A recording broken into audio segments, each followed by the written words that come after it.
Hello everyone and welcome to my YouTube channel. I'm Anna and today I would love to read you something I read which I found quite interesting. Please stay with me for a few minutes if you're interested about how will the UK's green revolution be delivered. Please be patient. The government's energy white paper sets out the policies and commitments that will put the UK on course to achieve net zero carbon by 2050. Registered Gas Engineer reports on what this means for the heating industry. A flurry of energy reports came out at the end of 2020, revealing ambitious net zero targets and key milestones for the coming decades as the UK transitions to a low-carbon economy. The 10-point plan and 6th carbon budget set out the government's goal of achieving net zero carbon emissions by 2050. But we're light on detail on exactly how this can be achieved. The Energy White Paper, Powering Out Net Zero Future, published in December 2020, delves into the changes that will be needed to achieve these targets. It sets out plans for an entirely new clean energy infrastructure with the ultimate goal to cut emissions by 230 million tons by 2032. More than half of this reduction is expected to come from changes to buildings and people's energy habits. Figure 1.6. This is the figure. Estimated cumulative emission savings to 2032 from the Energy White Paper.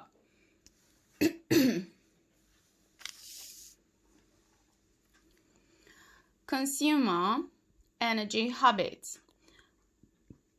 Smart technology and an increasingly digital world are changing how we use energy in the home, and the government expects electricity to become a significant proportion of domestic energy consumption over the next 30 years. The White Paper sets out regulatory reforms to protect consumer interests and keep energy bills low by increasing competition in the energy market and upgrading domestic energy efficiency levels. Expanded schemes, including the Energy Company Obligation, ECO, Warm Home Discount and Green Homes Grant, will help those in fuel poverty, the White Paper says, by providing at least 6.7 billion of financial support over the next 6 years. The national rollout of smart meters will continue to deliver more accurate energy bills, and the new smart meter obligation for energy suppliers is due to begin in July 2021. This, the government says, will encourage take-up of smart tariffs that reward consumers financially for using less electricity at peak times.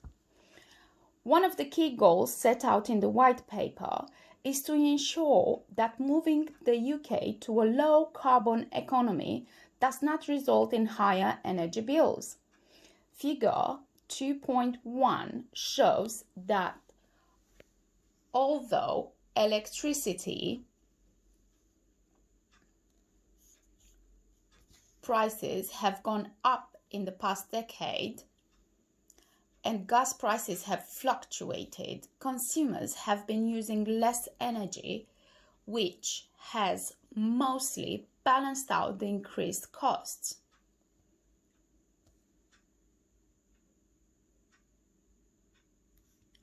Projections by the Department for Business, Energy and Industrial Strategy, BEIS, estimate that bills will stay largely the same over the next decade as increased costs continue to be offset by lower energy demand.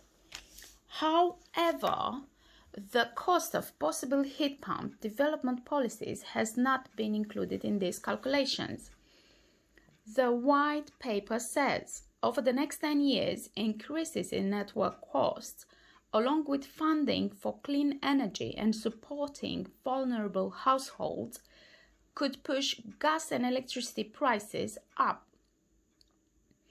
Households who install energy-saving measures will see significant savings and can offset the costs.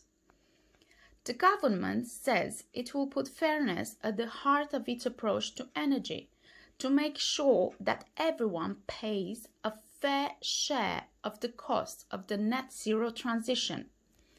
The Treasury has launched a review of how the transition will be funded and where the costs will fall, with an interim report expected in the spring. Decarbonising the UK power grid. The UK has already taken significant steps towards decarbonising the power sector. More than 50% of our power now comes from low-carbon technologies, and renewables capacity has grown fivefold since 2010, driven by the development of wind, solar and biomass. The government plans to publish a consultation to phase out coal in the electricity mix by 2024 to continue this trend. Modelling suggests that overall energy demand could double by 2050 because of the electrification of cars and vans and the increased use of clean electricity for heating rather than gas. This could require a fourfold increase in clean electricity generation, figure 3.4, as well as increased energy storage.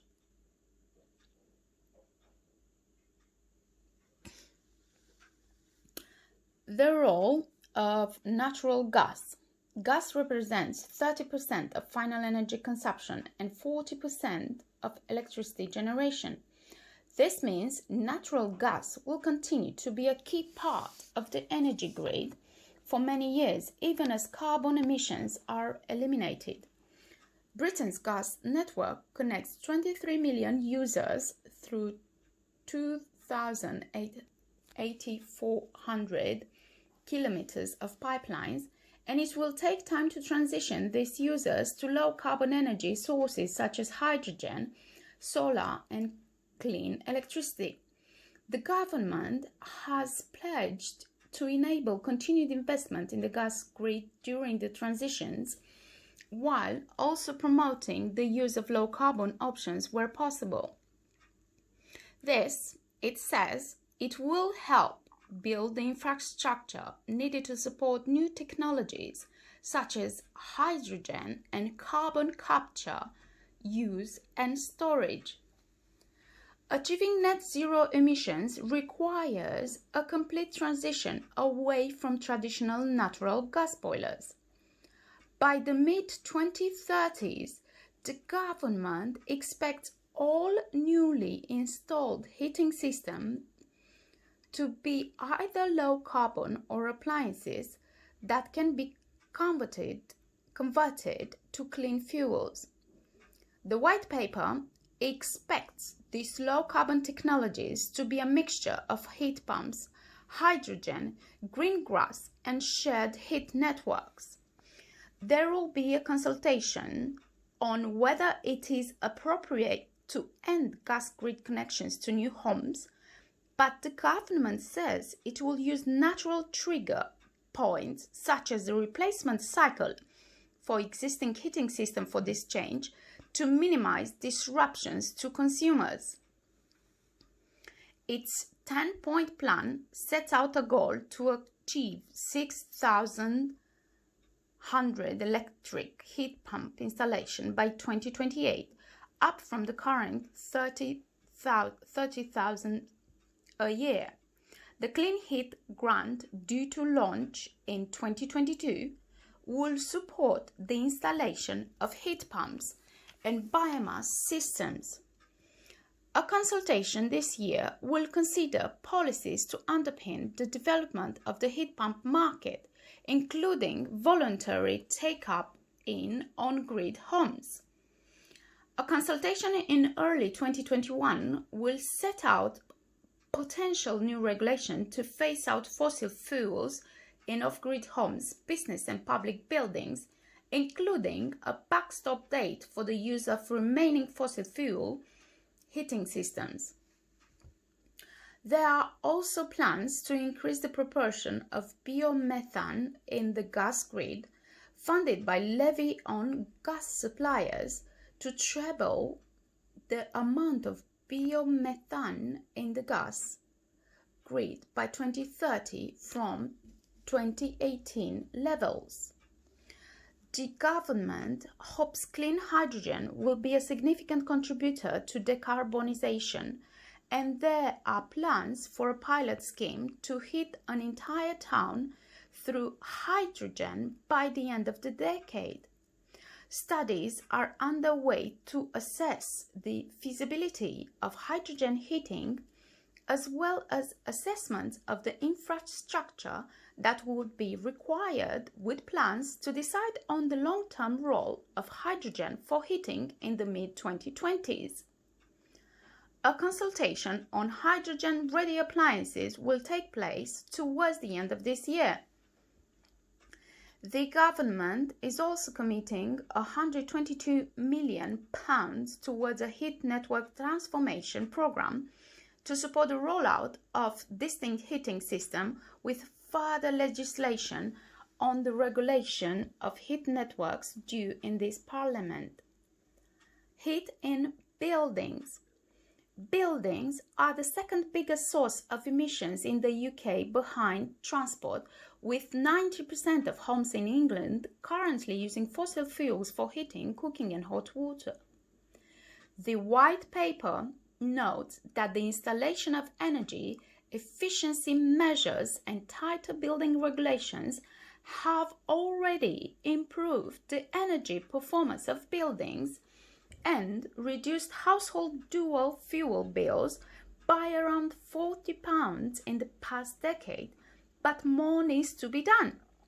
Achieving the UK's net zero ambitions by 2050 requires a reduction 5 times greater than has been achieved to date. However, public awareness of the high carbon costs of traditional heating is low, with BEIS research suggesting that almost 1/3 of gas users believe that they are using environmentally friendly heating. This increase is the challenge, though encouragingly, the research also says 90% of respondents believe it is important, or very important, that the UK makes a full transition towards greener heating systems. The White Paper sets out concrete actions to reduce building energy usage, including publishing a dedicated heat and building strategy in early 2021, which will provide further details of policies to encourage consumers and businesses to make the transitions. The Future Homes Standards will require all new build homes to be zero carbon ready and have 75 to 80% lower carbon emissions than current new build standards. The government has already consulted on an interim 31% reduction in carbon emission standards and will set out a roadmap to the Future Home Standards as soon as possible. Upgrading existing homes is a much bigger challenge, and the government wants as many existing homes as possible to reach Energy Performance Certificate EPC Band C by 2035. Current schemes, including the Green Homes Grant and local authority delivery schemes, have been extended to support this goal, and the government has also consulted on proposals for all privately rented homes to achieve Band C by 2028 where practical. A 50 million funding pot has been allocated to kickstart the upgrade of social rented homes to Band C, although the white paper makes it clear that the estimated £100 billion capital required to improve the energy performance of existing buildings must come principally from business and home owners and from landlords of domestic and commercial premises. The government says it will focus primarily on creating a long-term regulatory framework to improve the energy performance of homes, along with a package of financial incentives outlined in the 10-point plan. To ensure that fuel-poor households can also take advantage of energy efficiency measures, ECO is being extended 2026 from 2022, and the fuel poverty strategy for England, which is due to be established in early 2021, will include a multi-billion pound plan to transform the poorest quality housing. You can read the full white paper at www.gov.uk/government/publications/energy white paper powering out net zero future. Thanks everyone for your patience. Thank you for listening. Thank you for your time. And I do hope these informations have enlightened you a little bit.